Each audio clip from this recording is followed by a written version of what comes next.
Hey everyone, welcome back to CryptoTrain.io. Today we're just going to look at real quick what Bitcoin looks like. On this side we have the 4-hour chart, on this side we have the 20-minute chart. And what we want to do is we want to try to catch that momentum upwards because that's where it's pushing.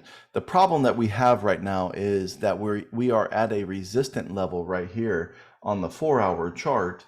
Let me change this. On the 4-hour chart right here, we're against a resistant level, and it's been rejected us several times, 1, 2, 3, 4, 5, 6, 7 times.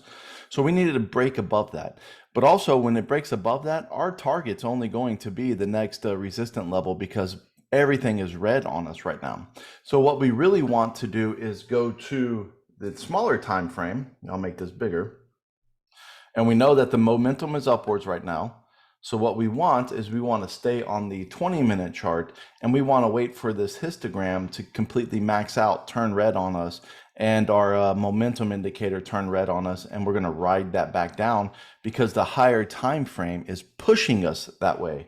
So that's what we're waiting on. That's where we're at right now. So really, we're in a holding pattern until we have a clear breakout. When the histogram turns red and the mom indicator turns red on us, then we will try to go short using the swing high as our stop loss.